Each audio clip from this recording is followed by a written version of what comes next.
Hello നമസ്കാരം. ഇന്ന് ഞാനിവിടെ ഉണ്ടാക്കാൻ പോകുന്നത് വാനില ചോക്കോ എഗ്ലെസ് സ്പഞ്ച് കേക്കാണ്.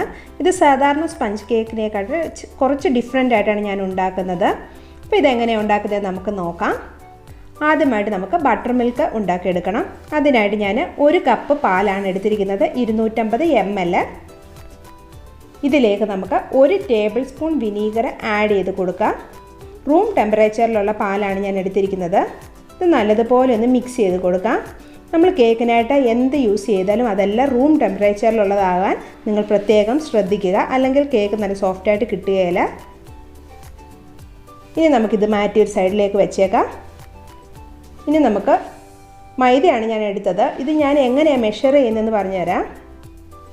നമ്മളൊരു കപ്പിലാണെങ്കിലോ ഗ്ലാസ്സിലാണെങ്കിലോ ഒക്കെ എടുക്കുവാണെങ്കിൽ ഇതുപോലെ കറക്റ്റായിട്ട് എടുത്തിട്ട് ലെവൽ ചെയ്യുക. ഒരു സ്പൂൺ വെച്ചിട്ട് അതിൽ എക്സ്ട്രാ ഉള്ള എല്ലാ മൈദയും മാറ്റിയിട്ട് ഇതുപോലെ ലെവലായിട്ട് എടുക്കുക. എന്നാലേ നമ്മുടെ കേക്കിൽ കറക്റ്റ് മെഷർമെൻറ്റ് കിട്ടുകയുള്ളൂ. ഇനി നമുക്കൊരു ബൗളിലേക്ക് ഒരു അരിപ്പ വയ്ക്കുക. അതിലേക്ക് 1.5 കപ്പ് മൈദയാണ് ഞാൻ ഇട്ട് കൊടുക്കുന്നത്. 1 കപ്പ് ഇട്ടു. ഇത് 1/2 കപ്പ്, 1.5 കപ്പ് മൈദയാണ് ഞാൻ ഇട്ട് കൊടുക്കുന്നത്. പിന്നെ ഇതിലേക്ക് 1.5 കപ്പ് പൊടിച്ച പഞ്ചസാരയാണ് ചേർക്കുന്നത്. ഈ ഇൻഗ്രീഡിയൻസ് എല്ലാം നല്ലതുപോലെ നിങ്ങൾ 3 വട്ടമെങ്കിലും അരിച്ചെടുക്കാൻ ശ്രദ്ധിക്കുക. ഇനി ഞാൻ 1 ടീസ്പൂൺ കൊക്കോ പൗഡറാണ് യൂസ് ചെയ്യുന്നത്. സാധാരണ സ്പഞ്ച് കേക്കിൽ കൊക്കോ പൗഡർ യൂസ് ചെയ്തില്ല, പക്ഷേ ഇതിനകത്തിലെ ഫ്ലേവർ നല്ലതായിരിക്കും. 1 ടീസ്പൂൺ ബേക്കിംഗ് പൗഡറാണ് യൂസ് ചെയ്യുന്നത്. പിന്നെ വേണ്ടത് 1/2 ടീസ്പൂൺ ബേക്കിംഗ് സോഡ. പിന്നെ ഇതിലേക്ക് ഞാൻ അല്പം ഉപ്പ് ചേർത്ത് കൊടുക്കുന്നുണ്ട്. വളരെ കുറച്ച് ചേർത്താൽ മതി. ഇനി ഞാൻ ഒരു കേക്ക് ടിന്നിലേക്ക് കുറച്ച് ഓയിൽ സ്പ്രെഡ് ചെയ്ത് കൊടുത്തിട്ടുണ്ട്.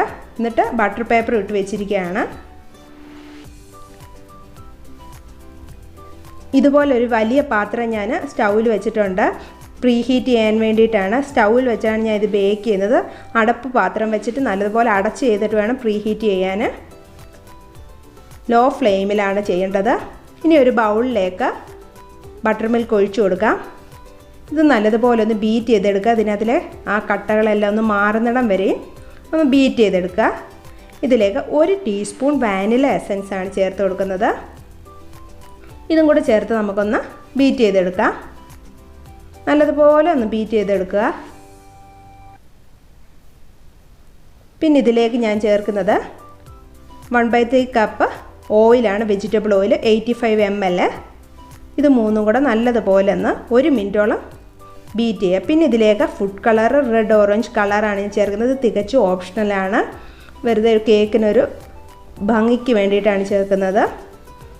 പിന്നെ ഇതിലേക്ക് നമ്മൾ അരിച്ച് വെച്ചിരിക്കുന്ന മൈദയും പഞ്ചസാരയുടെ മിക്സ് കുറച്ചായിട്ട് ചേർത്ത് കൊടുക്കുക. ഒരുമിച്ച് ചേർക്കരുത്. ഇത് നമുക്ക് ഏതെങ്കിലും ഒരു സ്പാച്ചുല വെച്ചിട്ടൊന്ന് ചെറുതായിട്ട് മിക്സ് ചെയ്ത് കൊടുക്കുക. ഇതിനകത്തിലെ കട്ടകളെല്ലാം പോകുന്നത് പോലെ നമുക്ക് പതുക്കെ ഒന്ന് മിക്സ് ചെയ്ത് കൊടുക്കണം.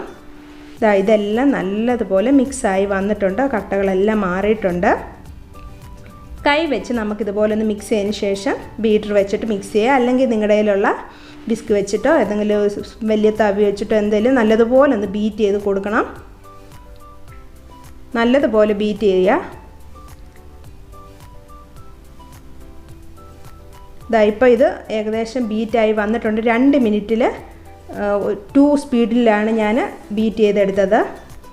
അപ്പം നമ്മളിത് എപ്പോഴും ഒഴിച്ചു കൊടുക്കുന്ന ഉടനെ ഇതുപോലെ ഫോൾഡായി വരണം. ഇതാണ് അതിൻ്റെ ഒരു കറക്റ്റ് കൺസിസ്റ്റൻസി എന്ന് പറയുന്നത്. ബേക്കിംഗ് ടിന്നിലേക്ക് ഒഴിച്ചു കൊടുക്കുകയാണ്. പിന്നെ നമുക്കിതൊന്ന് നല്ലതുപോലെ ടാപ്പ് ചെയ്തെടുക്കണം. അപ്പോൾ ഇതിനകത്തിലെ എയർ ബബിൾസൊക്കെ നല്ലതുപോലെ പോയി കിട്ടും. അപ്പോൾ ഇതുപോലെ നല്ലതുപോലെ ഒന്ന് ടാപ്പ് ചെയ്ത് കൊടുക്കുക. നമ്മൾ വെച്ചിരിക്കുന്ന പാത്രം നല്ലതുപോലെ ചൂടായി വന്നിട്ടുണ്ട്. അതിലേക്കൊരു സ്റ്റാൻഡ് അല്ലെങ്കിൽ നമ്മൾ വീട്ടിൽ യൂസ് ചെയ്യുന്ന തിരികെയോ എന്തെങ്കിലും വെച്ച് കൊടുക്കുക. എന്നിട്ട് അതിൻ്റെ പുറത്തേക്ക് കേക്ക് ടിന്ന് വെച്ച് കൊടുക്കുക. ഇത് നല്ലതുപോലെ അടച്ച് വെച്ചിട്ട് നമ്മൾ ബേക്ക് ചെയ്തെടുക്കുക. മീഡിയം ഫ്ലെയിമിലാണ് ഞാൻ വയ്ക്കുന്നത്. ഇത് ഏകദേശം 45 മുതൽ 50 മിനിറ്റ് വരെയാണ് ഇതിൻ്റെ ബേക്കിംഗ് ടൈം. പിന്നെ നമ്മുടെ ഓരോരുത്തരുടെയും സ്റ്റൗവിൻ്റെ ഫ്ലെയിമിൻ്റെ ഒക്കെ ടെമ്പറേച്ചർ അനുസരിച്ചിരിക്കും. അപ്പോൾ പ്രത്യേകം ശ്രദ്ധിക്കുക. നല്ലതുപോലെ ടൈറ്റായിട്ടിരിക്കണം. ഇതൊരു 50 മിനിറ്റ് ആയപ്പം എൻ്റെ കേക്ക് ബേക്കായി വന്നിട്ടുണ്ട്.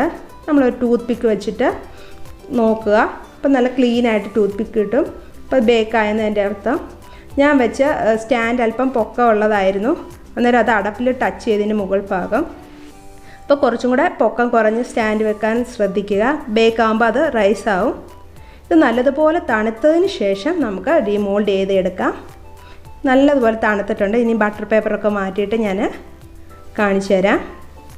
ഇത് വലിയ പ്രയാസമൊന്നുമില്ല ഉണ്ടാക്കാൻ. എഗ്ലെസ് ആണെങ്കിലും വളരെ സോഫ്റ്റായിട്ടുള്ള ഫ്ലഫി ആയിട്ടുള്ള കേക്കാണ്.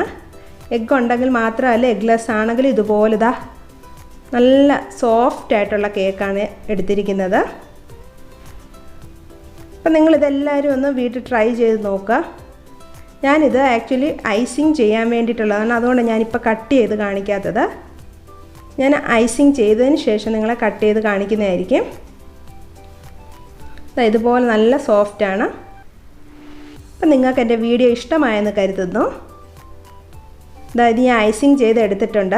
കട്ട് ചെയ്തപ്പോൾ കണ്ടില്ലേ, നല്ല സൂപ്പറായിട്ട് സോഫ്റ്റായിട്ട് വന്നിട്ടുണ്ട്. Thanks for watching. അപ്പോൾ ഇനി നമുക്ക് നല്ലൊരു വീഡിയോയുമായി വീണ്ടും കാണാം. ബൈ.